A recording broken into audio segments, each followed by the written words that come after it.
Une mairie, mais pas de candidat. À Saint-Laurent-de-Vaulx, petite commune de 259 habitants, personne ne s'est déclaré pour les prochaines municipales. Après 20 ans de mandat, le maire sortant ne se représente pas. Et ici, l'écharpe tricolore ne fait pas vraiment rêver. Il faut tout gérer dans une petite commune, aussi bien le déneigement, faut tout gérer. Alors c'est vrai, la cantine, la commune, ça fait pas mal du boulot. Et puis je crois qu'avec la réforme des rythmes scolaires, le PLU, etc., il y a quand même des dossiers très lourds pour un tout petit village et c'est quand même beaucoup de travail ici. La question c'est est-ce qu'on pourrait être attaché à la mairie d'à côté, sachant que nous on a un tout petit village. Et Saint-Laurent-de-Vaulx n'est pas une exception. 3 autres communes du département ne se sont toujours pas enregistrées à la préfecture. Si après le 6 mars prochain, date butoir des dépôts de candidature, aucun candidat ne se manifeste, c'est l'État qui assurera l'intérim. Et à ce moment-là, le préfet est obligé de mettre une délégation spéciale en place. Dans les 3 mois, on doit organiser de nouvelles élections. Et on espère qu'il y aura des candidats. Et s'il n'y a pas de nouvelles élections, on remet en place la délégation spéciale jusqu'à provoquer de nouvelles élections encore une fois. Petite subtilité, pour les communes de moins de 1000 habitants, les candidats peuvent se manifester jusqu'au second tour. La liste Benedetti-Gabriac-Vénissieux validée. Le préfet l'a annoncé ce matin dans un communiqué envoyé à la presse. Jean-François Carinco précise toutefois que si toutes les conditions administratives ont été remplies, des doutes subsistent quant à la présence de supposés faux candidats. Nous vous en parlions d'ailleurs dès hier dans notre journal. Le préfet a donc saisi le procureur de la République ainsi que le président du tribunal administratif qui devrait statuer dans les prochaines semaines. Après avoir fait des miracles avec Chasselet en Coupe de France, c'est cette fois sur le terrain politique qu'on retrouve le footballeur Ludovic Giuly. Il est officiellement candidat à Limonest sur la liste du maire sortant centriste Max Vincent. Et malgré sa 17e position, il a de grandes chances d'être élu puisqu'il n'y a pour l'instant qu'une seule liste sur la commune.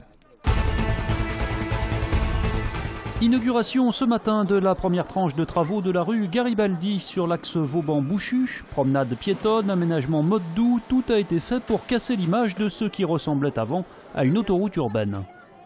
On traversait la ville de nord au sud et on n'échangeait pas beaucoup entre l'est et l'ouest. À l'ouest, vous avez la ville sainte, la presqu'île avec le Rhône, et à l'est, vous avez la Part-Dieu. Donc il fallait créer des nouveaux échanges pour les piétons, les vélos, les cycles, mais aussi les voitures qui puissent faire le tour des immeubles, desservir, déposer ses courses, qu'auparavant on ne pouvait pas faire, puisque quand on était dans une trémie, on passait dessous et on repartait.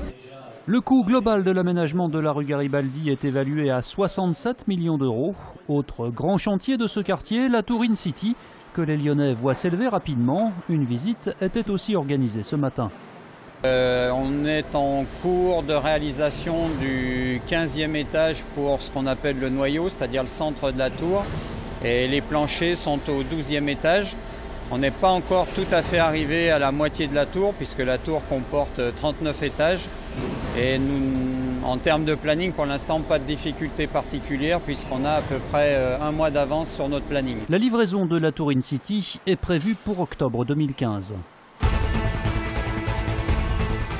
Nous manquons de vocation en mathématiques, nous manquons d'enseignants en mathématiques et nous manquons de chercheurs. Geneviève Fioraso a inauguré ce matin la Fédération de recherche en mathématiques à Lyon, une structure qui regroupe les différents laboratoires de la région qui travaillent dans cette discipline. Ici, il y a la notion d'émergence d'une entité, d'un grand pôle de coordination régionale avec ce que ça comporte comme mise en commun de moyens, mise en commun d'étudiants, d'enseignants et comme notion, sentiment à transmettre d'appartenir à une grande aventure régionale. Il aura fallu attendre la 80e minute et cet exploit personnel d'Alexandre Lacazette pour voir Lyon faire enfin la différence face à une surprenante équipe d'Odessa. Tout n'a pas été beau hier soir à Gerland, mais l'OL a assuré l'essentiel, à savoir se qualifier pour les 8e de finale de Ligue Europa. Quelques heures seulement après avoir appris sa non-sélection en équipe de France, l'attaquant lyonnais, lui, a répondu de la plus belle des manières. C'est le choix du sélectionneur. Je fais partie des centaines de joueurs qui aimeraient jouer pour la France, donc bon, il n'y avait pas de réponse à avoir, c'était juste jouer sous mes couleurs et marquer les buts. Les Lyonnais font donc mieux que l'an dernier où ils s'étaient inclinés face à Tottenham. Au tour suivant, l'OL affrontera les Tchèques du Viktoria Pilsen, surprenant tombeur du Shakhtar Donetsk. Le match aller est prévu le 13 mars à Gerland.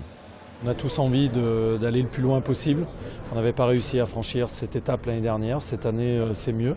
Voilà, maintenant, on va bien se concentrer à nouveau sur le championnat pour rebasculer à nouveau avec joie dans cette compétition. Et le championnat, c'est dès dimanche 17h où Lyon recevra l'actuel 11e de Ligue 1 Montpellier, histoire de faire oublier la gifle du match aller qui avait plongé l'OL dans la crise. Sport toujours et rugby, plus que jamais leader de Pro D2 avec 11 points d'avance sur le second La Rochelle. Le Loup va recevoir Colomiers, 7e du championnat, dimanche au Matmut Stadium. Coup d'envoi de la rencontre 14h. En basket, une semaine après sa très belle victoire face à Dijon, l'Asvel va à nouveau devoir batailler ferme samedi soir sur le parquet de Strasbourg. Finaliste de Pro A l'an dernier, les Alsaciens sont actuellement en tête du championnat.